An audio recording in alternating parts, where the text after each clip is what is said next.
This short video is on liquid properties for evaporation and boiling and freezing. So just evaporation is the process by which particles escape from the surface of a non-boiling liquid and enter the gas state. Cannot stress to you enough the importance that we understand that evaporation is from the surface of a liquid and that also that liquid is non-boiling. So those two are very, very important things. Probably underline it, highlight it, star it. We need to know that evaporation is from the surface of a non-boiling liquid and it enters the gas state.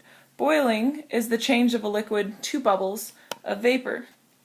And boiling happens throughout the body of water, whereas evaporation simply happens from the surface. That's easily a test question right there, so please make sure that you understand the difference between those two things and do not get them mixed up.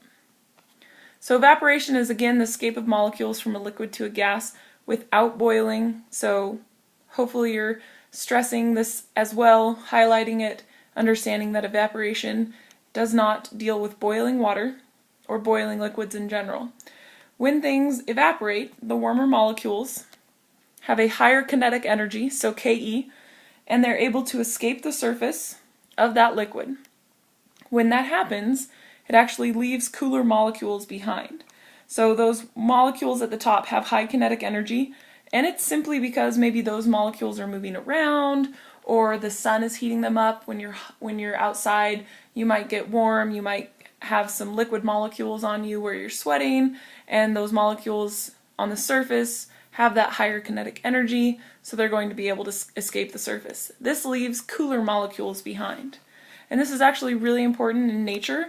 I've already kind of alluded to one example, and that's sweating. So sweating cools us down, which is helpful to maintain homeostasis. And if you remember from biology, homeostasis is that stable internal environment, and you want to be able to keep your body cool, so sweat helps cool us down. And then it's also important for the water cycle, because if things didn't evaporate, we wouldn't have the water cycle. So again, evaporation is just from the surface of a non-boiling liquid. Those molecules have high enough kinetic energy to break those intermolecular forces and enter the gas phase. When we talk about freezing or solidification, another word I want you to know in terms of when I'm talking about freezing or becoming a solid is crystallization. Crystallization is another word for becoming a solid. That's one word you're going to have to know and recognize so that you understand that that's something that's going from a liquid to a solid. Doesn't necessarily have to be water. We'll use water a lot. It's an easy example, but crystallization just simply means going from a liquid to a solid. And this is just changing that liquid to a solid by the removal of heat. And it's important that we understand that freezing is not the presence of cold. Something that's cold is not the presence of cold. It's simply the absence or the removal of heat. So when we deal with liquid properties and when we deal with the liquids and solids unit and the solutions unit that's coming up, anytime we're talking about something that's cold, we're not talking about an addition of cold, we're talking about the removal of heat. And so hopefully that's going to be helpful for us, especially when we're talking about our math coming up, where we've got to talk about positives and negatives, endo and exothermic. Okay, removal of heat is when we've got something that's freezing, solidifying, or crystallizing. So when we talk about melting point and boiling point, intermolecular forces has everything to do with melting point and boiling point. So if it's got a stronger intermolecular force, it's going to have a higher melting point.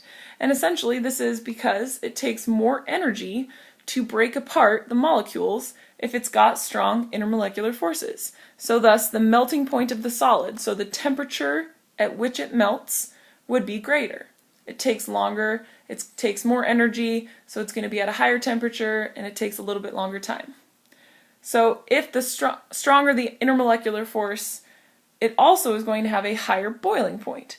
And for the same reason that it takes for it to have a higher melting point, it's going to have a higher boiling point because it takes more energy to get the liquid to separate from the other molecules and become a gas. And we're going to calculate this in using math and using a heating and cooling of water curve as we get further into this liquids and solids unit.